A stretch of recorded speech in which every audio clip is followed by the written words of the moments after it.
சிங்கப்பூரில் குப்பையை கீழே போட்டால் உடனே அவங்க ஃபைன் போட்டுருவாங்க. அதுக்கு இவ்வளவு கட்டணம்ன்றுவாங்க. அங்கே போடக்கூடாது. இப்போ நம்மால் ஒருத்தர் முதல்ல சிங்கப்பூர் போயிருக்காரு. அப்போ எல்லாம் விமானத்தில் ஏறின உடனே சாக்லேட்லாம் கொடுப்பாங்க. அதை வாங்கி தின்னுட்டு அவர் என்ன பண்ணியிருக்காரு, அந்த சாக்லேட் பேப்பர் இருக்குல்ல, சிங்கப்பூரில் இறங்கின உடனே கீழே போட்டிருக்காரு. உடனே டக்குன்னு பிடிச்சி அவருக்கு ஒரு $100 வெள்ளி $100 ஃபைன் போட்டாங்க.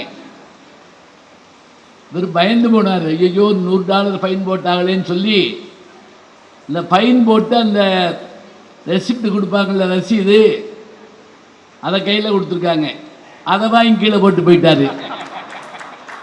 அப்போ என்ன செஞ்சாலும் சில பேருக்கு ஒன்றும் ஆகாது. அதுக்கு பதிலாக தான் நாம் சொல்லி கொடுக்கணும். குப்பையை இங்கே போடு, அதை அங்கே போடு, அதை இங்கே பிரித்து அருமையாக காமிச்சிருக்கிறாங்க.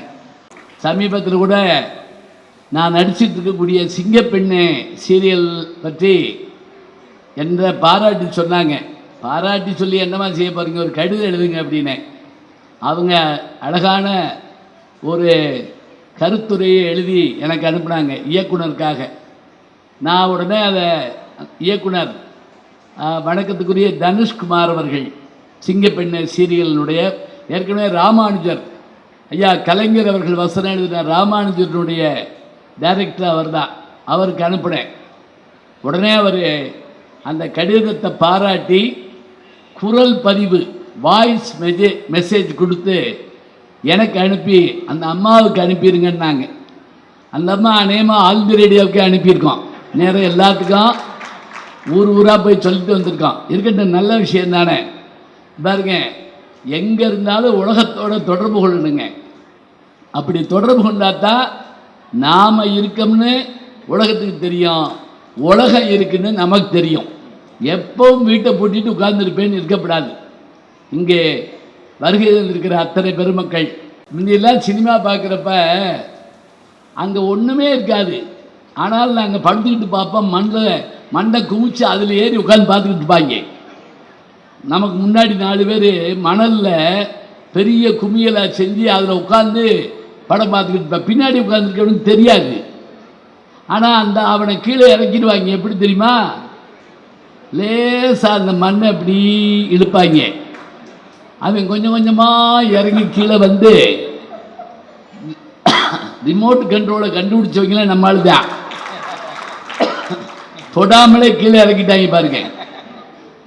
இதெல்லாம் உண்டு. அதனால் நமக்கு விருப்பமாக இருந்தால் எத்தனை சங்கடங்கள் இருந்தாலும் அதை பொருட்படுத்த மாட்டோம். இப்போ இலக்கியம்னா என்னென்னா, ஒரு புத்தகம் நீங்கள் படிக்கிறீங்க, அந்த புத்தகம் படித்த உடனே உங்களுக்கு ஒரு மகிழ்ச்சி, சந்தோஷம் ஏற்பட்டால் அது இன்புற்று மகிழ்தல். அதில் ஒரு செய்தி சொல்லியிருக்காங்க. எப்படி, இப்போ உதாரணமாக ஒரு குடிகாரர் குடிச்சிட்டு அந்த பாட்டில் சடார்னு நடு ரோட்டில் போட்டு உடச்சிட்டு குட் மார்னிங் சொல்லிட்டு போயிடுறாரு. இப்போ அந்த வழியாக முதல்ல ஒருத்தர் வர்றாரு, பார்க்குறாரு. இப்படி இருந்தால் இந்த ஊர் எப்படி உருப்படும், இது நியாயமா தர்மமா, பேசாமல் போயிடுறாரு. அடுத்து ஒருத்தர் வர்றாரு, அவர் பார்க்குறாரு, கடவுள் தான் இதெல்லாம் பார்க்கணும், இந்த அக்கிரமத்துக்கு அளவு கிடையாதா, போயிடுறாரு. ஒரு அரசியல்வாதி வர்றாரு, இது எதிர்க்கட்சிக்காரர்களுடைய செயல்தான், எனக்கு தெரியும், அவர்களை நான் சும்மா, அவரும் போயிடுறாரு. அப்போ பார்வை இல்லாத ஒரு நபர் அப்படியே குச்சியில் தட்டிக்கிட்டே வர்றாரு. இந்த இடத்துல வந்தோடனே கிளங்னு சத்தம் கேட்குது. ஏன்னா பாட்டில் உடனே கிடக்குது.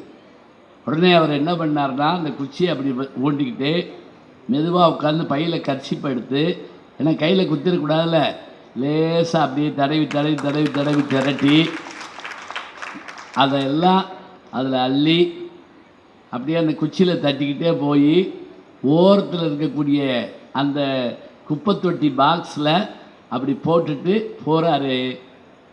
பின்னாடி ஒரு குரல் கேட்குது, இவர்களில் யார் பார்வையற்றவர்? இதுதான் நாடகம். இதை நீங்கள் படிக்கிறீங்கன்னு வச்சுக்கங்க. இதில் மகிழ்ச்சியை காட்டலாம்.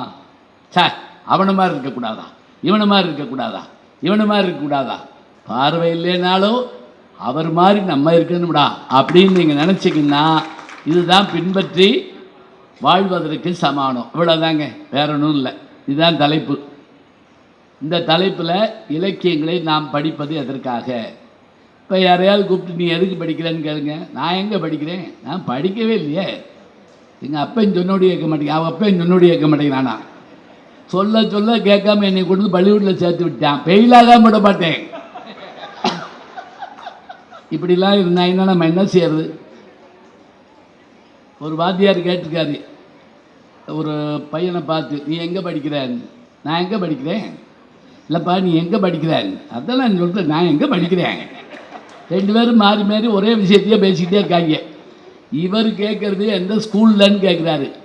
அவன் சொல்கிறது நான் எங்கேயுமே படிக்க மாட்டேன். அப்புறம் என்ன படிக்கிறான்? அதனால் படிக்க பழகணும், படிக்கிறபடி நடக்க பழகணும். படித்ததுனால மன மகிழ்ச்சி ஏற்பட்டு உந்துதல் ஏற்படணும். இதெல்லாம் சொல்வதற்காகத்தான் பட்டிமன்றத்தை இங்கே வச்சுருக்குறாங்க. பாருங்கள், இவ்வளவு பெரிய நகரம். இந்த நகரத்தில் இது ஒரு காலத்தில் விருது பட்டின்னு தாங்க இருந்தது. பிற்காலத்தில் விருது நகராயிற்று. இந்த விருதுநகர் என்ற பெயர் மாணவ செல்வங்களால், விருதுகளால் இது விருதுநகர் தான் என்ற உண்மையோடு நிச்சயமாக இங்கு பிறந்தவர்கள் விருதுகளை அள்ளி குவிப்பார்கள். விளையாட்டிலும், கலைகளிலும், போட்டிகளிலும், படிப்பிலும் எல்லாவற்றிலும் சாதித்து காட்டுவார்கள் என்ற ஒரு காலம் வருவதற்காகத்தான் இந்த அருமையான பட்டிமன்றங்களை எல்லாம் வைக்கிறாங்க. அதனால் நீங்கள் எல்லாரும் மறக்காமல் வந்து வாங்க, வைங்க. அப்படியா? இருக்கட்டும், ஒன்றும் இல்லை, சும்மா எங்கள் வச்சிருக்காக நாங்கள் பேசுவோம். எல்லாமே கொடுத்துட்டாங்க, இருந்தாலும் ஒரு பசி வந்துருச்சா என்ன செய்யறது அப்படின்னு. அப்புறம் நாங்கள் என்ன பண்ணுறது? நீங்கள் கேட்கக்கூடாது. நீங்கள் நினச்சா எந்திரிச்சு போய் டீ குடிச்சிட்டு வரலாம். நான் 5 பேரும் போக முடியுமா? முடியாது. அதனால தான். சரி, இப்போ இதில் நான் தலைப்பு சொல்லிட்டேன். நான் இலக்கியங்களை நாம் எதுக்கு படிக்கிறோம்? அது மகிழ்ச்சிக்காகவா அல்லது அதை ஃபாலோ பண்ணுறதுக்காகவா, பின்பற்றி மகிழவா அப்படிங்கிறதுக்காக, பின்பற்றி வாழவா அப்படின்னு கேட்கறதுக்காக இதில் யார் யார் வந்திருக்காங்கன்னு சொல்லிடுறேன். முதல்ல தலைப்பு சொல்லியாச்சு, ஒரு படத்தோட பேர், யார் யார் அதில் நடிச்சிருக்காங்க அப்படி பார்ப்போம்ல. வால் போஸ்ட்டை பார்த்தே பாய்ஞ்சு இவன் நான் போதில் டேய் கொண்டுவாண்டாவேன், இந்த ஆள் நல்லா நடிப்பான்டா இப்படி சொல்லாங்க. அதுபோல் இன்றைக்கி பேச வந்திருக்க ஆட்களை பற்றி நான் சொல்லிடுறேன். இதில் இன்புற்று மகிழவேன்னு பேச இருவரும், பின்பற்றி வாழவேன்னு பேச இருவரும் வந்திருக்கிறாங்க.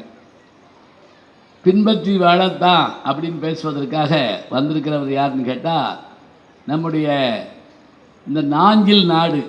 நீங்கள் அப்படின்னு நீங்கள் ஏதாவது வேறு அமெரிக்கா, கனடா, ஆஸ்திரேலியா போட்டு நினச்சிவிடாங்க. குமரி மாவட்டத்துக்கு இன்னொரு பேர் நாஞ்சில் நாடு. அந்த ஊர்லேருந்து வந்திருக்காரு. நல்ல பேச்சாளர்.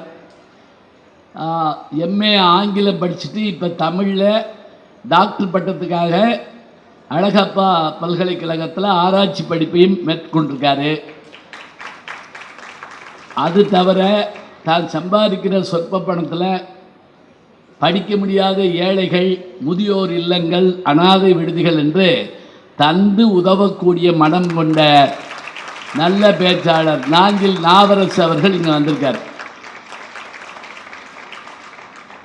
அவரோடு பேசுவதற்காக வந்திருக்கின்ற பேராசிரியை, இவர் எப்படி விஜய் தொலைக்காட்சி போன்ற தொலைக்காட்சிகளில் வருவாரோ அதுபோல் அவர்களும் எங்களோடு பல்லாண்டு காலம் பேசியவர்கள், இப்போதும் பேசிக்கொண்டிருப்பவர்கள், கலைஞர் தொலைக்காட்சியினுடைய ஸ்டார் பேச்சாளர், நல்ல பேராசிரியை, எம்ஏ, எம்ஃபில், எம்எட் பட்டங்களை வென்றிருக்கக்கூடிய வணக்கத்திற்குரிய பேராசிரியை இந்திரா ஜெயச்சந்திரன் அவர்கள் இங்கே வருகை தந்திருக்கிறார்கள். இந்த 2 பேரும் அந்த மாதிரி இருக்கீங்க இப்படி வச்சுருக்காங்க இருக்கட்டியா கீழே வச்சுருங்க சும்மா வைங்க இருக்கட்டியா வைங்க வச்சுருங்க. நான் இப்படி முன்னாடி வச்சா கேமராவில் அதுதான் தெரியும். அது எதுக்கு விளம்பரம், அதுக்கு தான் எல்லாம் ஒரு விளம்பரத்துக்கு தான். அப்படி ஓரமாக வைங்க. என்னதையும் சேர்த்து எடுத்துவிடாங்க. நான் அங்கே பேசிக்கிட்டு இருக்கப்போ இப்படி எடு அப்படின்னு சொல்லி.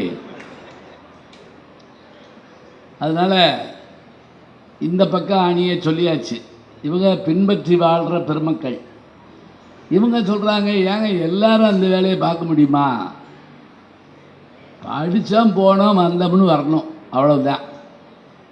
அதில் இருக்கக்கூடிய மகிழ்ச்சியை பாருங்கள், அதனுடைய சிறப்பை பாருங்கன்னு பேசுவதற்காக இங்கே வருகை இருப்பவர் நம்முடைய வணக்கத்திற்குரிய சொல்லரசு பேராசிரியர் எம்ஏ எம்பில் பிஹெச்டி பட்டங்களை பெற்றக்கூடிய அவரும் நாகர்கோயிலை சேர்ந்தவர் தான். வணக்கத்திற்குரிய தினேஷ் அவர்கள் இங்கே வருகை தந்திருக்கின்றார். ரொம்ப அருமையாக பேசுவார். இந்த பக்கம் ஒரு பெண்மணி மாதிரி அந்த பக்கம் ஒரு பெண்மணி வந்திருக்காங்க. அவங்க யாருன்னு கேட்டால், இப்போ பேச்சாளர்கள்லாம் என்னென்ன தகுதியோடு மேடைக்கு வர்றாங்கன்னு பார்த்துக்குங்க. முக்கியமாக விசில் வருதியா, என்னென்ன தகுதியோடு மேடைக்கு வர்றாங்கன்னு பார்த்துக்குங்க. இப்போ ஒவ்வொருத்தரையும் பற்றி நான் சொல்ல வேண்டிய அவசியம் என்னென்னா, இவங்க பேச போகிறாங்க. இப்போ ஒரு குத்துச்சண்டை நடக்க போகுதுன்னு வச்சுக்கங்களேன், அதில் அந்த பயில்வான்களை பற்றி சொல்லணும். இவர் 10 பேரை தூக்கி போட்டு வீழ்ச்சவர், 2 பேர் கழுத்தை திருகினவர். அப்போ தான் பார்க்குறதுக்கு நல்லா இருக்கும். அவருக்கு பாவங்க 3 நாளாக காய்ச்சல் நல்லா சண்டை விடுவாருன்னு சொன்னால், ஏன் செத்துக்கிட்டு போடுறான்யா அப்படின்னு சொல்லி அவங்க பயந்துருவாங்க. அதனால் அடுத்து வந்திருக்கவங்க யாருன்னு கேட்டால், படிக்கிற காலத்திலேயே திருவனந்தபுரம் பல்கலைக்கழகத்தில் தமிழ் படிக்கிற போது, முதுகலை படிக்கிற போது முதல் மாணவியாக வந்து தங்கப்பதக்கம் பெற்றவர்கள். கோவிந்தம்மாள் ஆதித்தனார் கல்லூரி திருச்செந்தூரில் அதில் எம்ஏ எம்பில் பிஹெச்டி பட்டங்களை வென்றக்கூடிய பேராசிரியை ஸ்ரீமதி தியாகராஜன் அவர்கள் இங்கே வந்திருக்கிறாங்க. இவர்கள் தான் பேச்சாளர்கள். நான் படத்தோட பேர் மாதிரி தலைப்பு சொல்லிட்டேன், நடிகர்கள் சொல்லிட்டேன், என்னை பற்றி அறிமுகம் பண்ணுறவர் முதல்ல சொல்லிட்டாரு. இப்போ உங்களுக்கு நான் அதையும் சொல்லிடுறேன். ஒரு கல்லூரிக்கு நான் பேச போயிருந்தப்ப என்னை பற்றி அறிமுகம் பண்ணாங்க. பேராசிரியர் கு ஞானசம்பந்தன் எம்ஏ எம்பில் பிஹெச்டி. யாரும் கைதட்டலை இருங்க. இவர் 30 புத்தகங்களை எழுதியிருக்கிறார், எழுதிட்டு போகிறாரு. 65 பேர் இவர் எம்பில் பட்டம் வாங்கியிருக்காங்க. ஆனால் வாங்கிட்டு போகிறாங்க. 16 பேர் பிஹெச்டி பட்டம். இது என்ன பெரிய விஷயமா? இப்படி சொல்லிக்கிட்டே வர்றப்ப அந்த தொகுப்பாளர் என்ன பண்ணார், இவர் யார் தெரியுமா? இவர் தான் ரஜினி முருகனில் சிவகார்த்திகேயனுடைய அப்பப்பா. இவர் தான் பிகில் படத்தில் நயன்தாரா எந்திரிச்சு கும்பிட்டாங்க. அப்படியே அந்த மகான் நீங்க தான். 10ஆவதுக்கு சிங்கப்பெண்ணே ஆனந்தியின் அப்பா. அதோட முடிஞ்சேன். என் தகுதி கூடிக்கிட்டே போயிடுச்சு. அப்படியே நான் என்னத்த சொல்ல, நான் எம்ஏ எம்பில் படித்து வாங்கினேன். ஆனால் நடித்து வாங்கினா நிறையா நல்லா பேர் வருது. ஒரு பக்கம் படித்து வாங்க வேண்டியிருக்கு, இன்னொரு பக்கம் நடித்து வாங்க வேண்டியிருக்கு. எப்படி வாங்கினாலும் வாங்கிடலாம். அதனால் நல்ல படிப்பாளிகள் மேடையில் உட்காந்துருக்காங்க, படிப்பாளிகள் வந்திருக்கிறாங்க, மிக பெரும் அதிகாரிகள் எல்லாம் இங்கே வந்திருக்கிறாங்க, மாணவ செல்வங்கள் வந்திருக்கிறீங்க. இப்போ நான் தலைப்பு சொல்லிட்டேன், பேசுகிற ஆட்களை அறிமுகம் பண்ணியாச்சு. எவ்வளவு நேரம் பேசணுங்கிறத நான் சொல்லி முடிக்கணும். ஏன்னா நான் சின்ன கிராமத்துக்கு போயிருந்தப்ப அந்த ஊர் பஞ்சாயத்து போர்டு தலைவர்கிட்ட கேட்டேன், ஐயா எவ்வளவு நேரம் பேசணும்னு. அவர் ஒடியாந்து கண்களுக்கு கையை பிடிச்சிக்கிட்டு கண்ணீர் விட்டு, இப்படிலாம் கேட்கக்கூடாதியா, இது உங்கள் ஊர், நீங்கள் எவ்வளவு நேரம் வேணாலும் இங்கே உட்காந்து பேசுங்க, நாங்கள் போயிடுவோம், எங்களுக்கு வேலை இருக்குல்ல அப்படின்னாரு. அப்புறம் நான் என்ன வேலையை தவிர நான் ஊராக போய் பேசிக்கிட்டு இருக்கேன். அதனால் நீங்கள் பேசுகிறவங்களுக்கு நேரத்தை கொடுத்து உங்கள் வாயில் உங்களுடைய வயிற்றில் பாலை வாத்துடுறேன். என்ன அப்படின்னா, அணித்தலைவர்கள் 10லேருந்து 15 நிமிஷம் பேசுவாங்க. சரியா? தொடர்ந்து வர்றவங்க அதே அளவு தான் பேசுவாங்க. பேச வேண்டியது அவர்கள் கடமை. நேரத்தை பார்த்து மணி அடிக்க வேண்டியது என்னுடைய கடமை. உங்கள் கடமை என்ன அப்படின்னா, ஐயா அந்த கைதட்டுறப்ப லேசாக கேமராவை திருப்புங்கய்யா, அப்போ தான் சந்தோஷப்படுவாங்க. இவ்வளவு நல்லா வந்து உட்காந்து ஐயா அவர்களுக்கு நான் சொல்கிறேன். அதில் வேற என்ன,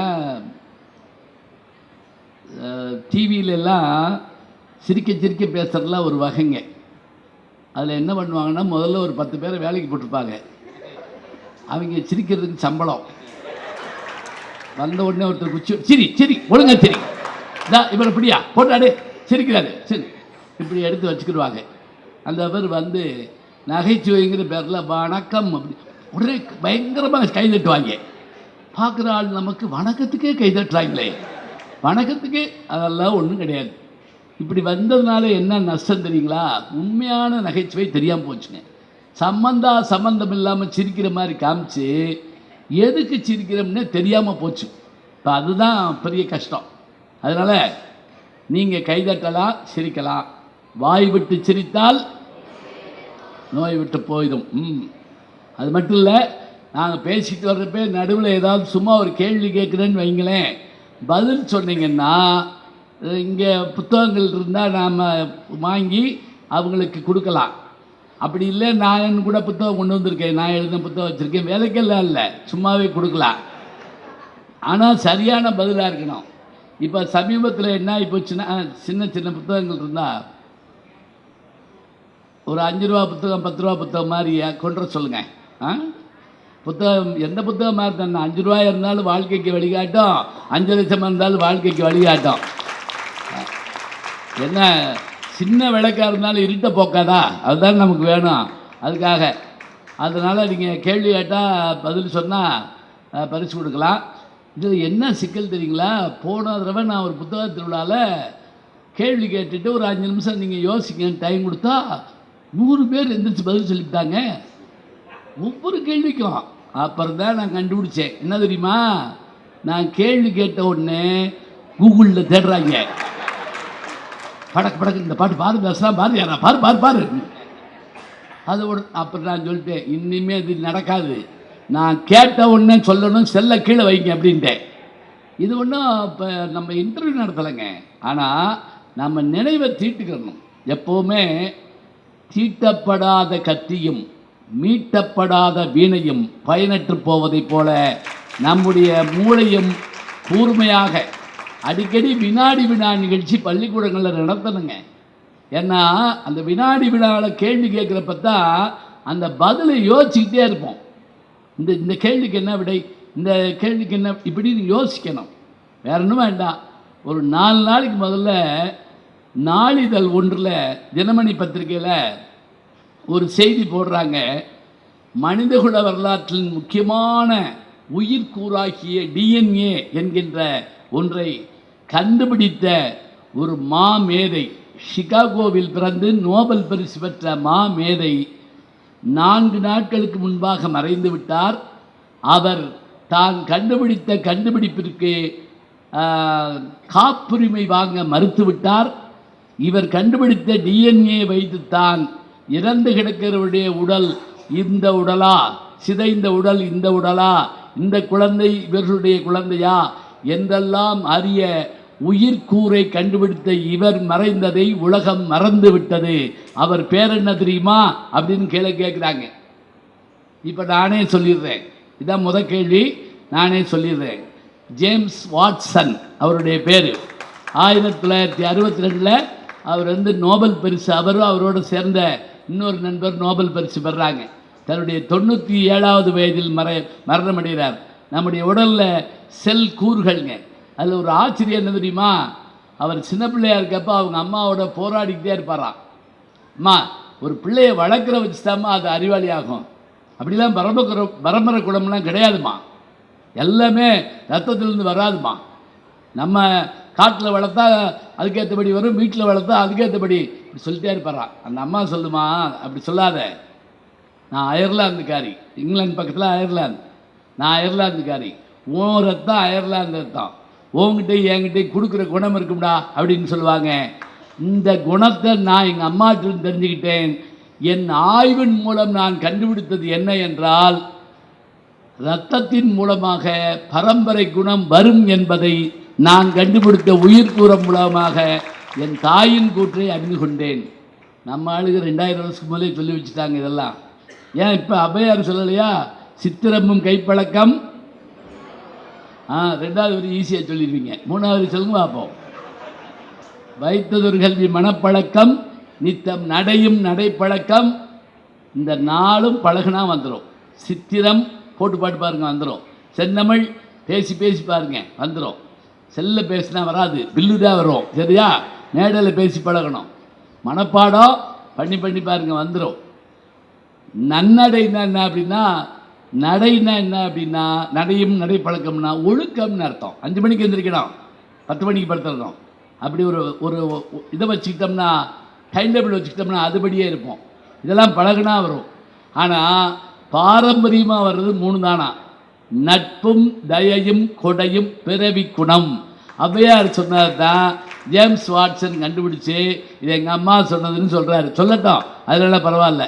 தெரிஞ்சுக்கிங்க, காலையில் எழுந்தவுடன் 1000 வேலை இருந்தாலும் படிப்பதற்கான, நாளிதழ் படிப்பதற்கான நேரத்தை ஒதுக்குங்கள். வாழ்க்கையில் முன்னுக்கு வரலாம். ஞாபகம் வச்சுக்கோங்க.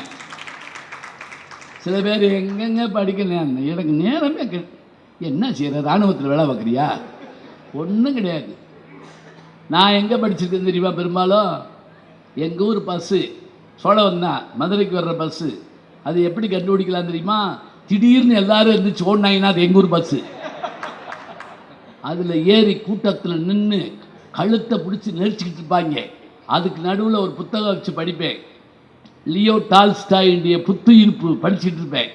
இப்போ இந்த கூட்டை என்னை ஒன்றும் செய்யாது, இந்த நெரிசல் என்னை ஒன்றும் செய்யாது. நான் பொன்னியின் செல்வன் படிக்கிறப்ப வந்தியத்தேவனாக இருப்பேன். அதே போல் நான் மற்ற நூல்களை படிக்கிறப்ப அந்த கதாநாயகனாக மாறிடுவேன்னு சொன்னால், படிக்க நேரமும் இடமும் ரூம் போட்டால் கொடுப்பாங்க. சொல்லுங்க பார்ப்போம். போட்டு கொடுத்தாலும் அதில் உட்காந்து இது பார்த்துக்கிட்டு இருக்காங்க. அப்பா வந்தோடனே மாற்றுவாங்க. பார்த்துருக்கீங்களா? அப்பா வந்தோடனே வாட்ஸ்அப்பை அது இதெல்லாம் மாற்றி எல்லாத்தையும் மாற்றி விட்ருவாங்க. அவர் சத்தம் போட்டு போவார், நீ அதான பார்க்குற அப்படிங்கிற ஐவே. எப்படியோ இருந்து போட்டோம். இப்போ நேரம் கிடைக்கிறப்பெல்லாம் படிக்கணும், நல்ல விஷயங்களெல்லாம் தெரிஞ்சுக்கிறணும். சும்மா நாங்கள் கேள்வி கேட்குறது பதில் சொல்கிறதெல்லாம் நீங்கள் ஒன்றும் கவலைப்படாதீங்க. நீங்களும் கவனிக்கிறீங்களான்னு பார்க்கறதுக்காகத்தான் இதோ பட்டிமன்றம் தொடங்குகிறது. இலக்கியங்களை நாம் கற்பதனுடைய நோக்கம் என்ன? ஞாபகம் வச்சுங்க, மற்ற உயிரினத்துக்கு இந்த வாய்ப்பு இல்லை. உலகத்திலேயே தந்திரமானது நரிங்கிறாங்க. அது உண்மையிலேயே நரிக்கு தெரியுமோ என்னமோ தெரியாதுங்க. அப்படி சொல்லி சொல்லி வச்சுருக்கோம்.